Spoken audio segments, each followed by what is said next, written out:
Assalamualaikum warahmatullahi wabarakatuh.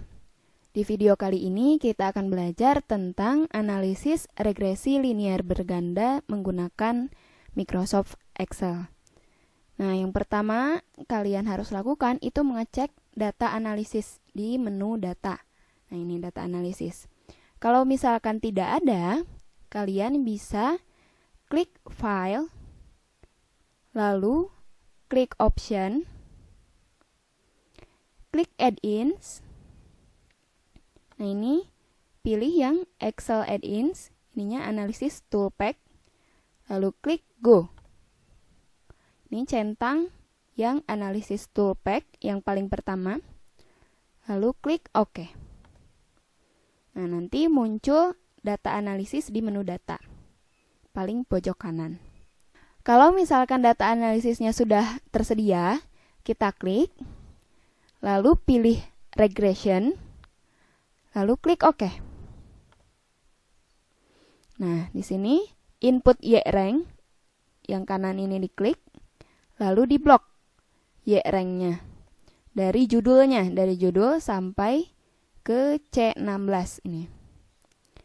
Lalu klik input X-rank-nya juga.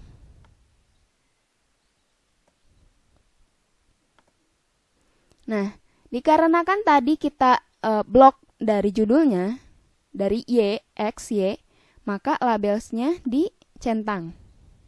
Seperti itu ya. Kalau misalkan hanya angkanya saja, labelnya nggak usah dicentang.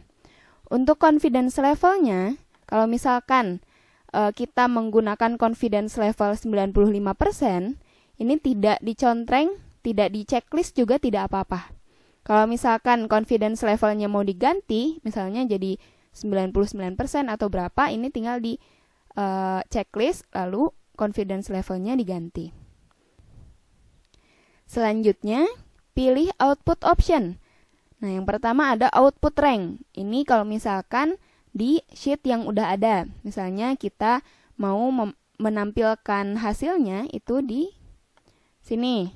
Nah, ini bisa memakai output rank. Atau misalnya kita mau membuat di new worksheet, di sheet baru. Nah, itu bisa pilih yang new worksheet, atau kita bisa juga pilih new workbook. Nah, ini di workbook yang baru. Ini kita pilih yang new worksheet saja. Lalu klik OK. Nah, jadi hasilnya seperti ini, ada summary output dan ANOVA, tabel ANOVA. Selanjutnya kita langsung analisis saja. Hasilnya seperti ini. Nah, yang pertama kita bisa menganalisis nilai korelasi. Nilai korelasi dapat dilihat dari multiple R. Nah, ini multiple R-nya itu 0,676. Nah, yang berarti bahwa nilai korelasi antara X dengan Y adalah 0,676 yang termasuk ke dalam kategori kuat. Nah, ini kategori korelasinya.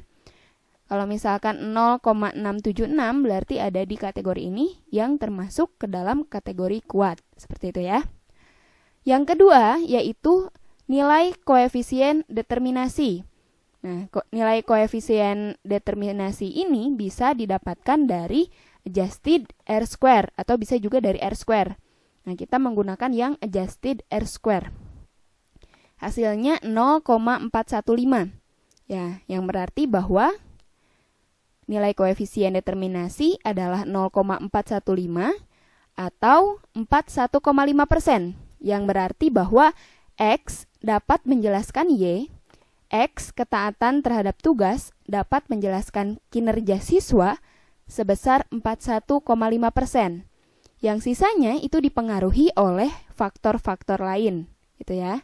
Jadi ketaatan terhadap tugas ini hanya berpengaruh sebesar 41,5% terhadap kinerja siswa. Lalu selanjutnya hasil output ANOVA yang menunjukkan bahwa F hitung itu 10,94 dengan nilai signifikansi 0,005. Nah, F hitung ini bisa dibandingkan dengan F tabel. Nah, agar mudah kita membandingkannya signifikansinya saja dengan alfa gitu ya. Alfanya tadi kita menggunakan 0,05. atau senilai 5%. Nah, ini nilai signifikansinya adalah 0,005. Berarti nilai signifikansinya itu lebih kecil dari alfa sama dengan 0,05. Nah, sehingga dapat disimpulkan bahwa adanya pengaruh yang signifikan antara variabel X dengan variabel Y gitu ya. Selanjutnya yaitu persamaan regresinya. Nah, persamaan regresi dapat dilihat dari tabel koefisien. Nah, ini tabel koefisien, interceptnya 12,69 dan nilai X-nya yaitu 0,591. Jadi, persamaan regresinya yaitu Y sama dengan 12,69 ditambah 0,591X. Gitu ya. Ini persamaan regresinya. Y sama dengan 12,69 ditambah 0,591X. Yang berarti bahwa jika X-nya adalah 0, maka Y-nya adalah 12,69. Nah, selanjutnya yaitu X-nya positif 0,59. Jadi pengaruhnya positif antara variabel X dengan variabel Y. Ketika X naik 1, maka Y akan naik 0,59. Seperti itu. Nah, jadi itulah tutorial analisis regresi linear sederhana. Mudah-mudahan bermanfaat. Terima kasih. Assalamualaikum warahmatullahi wabarakatuh.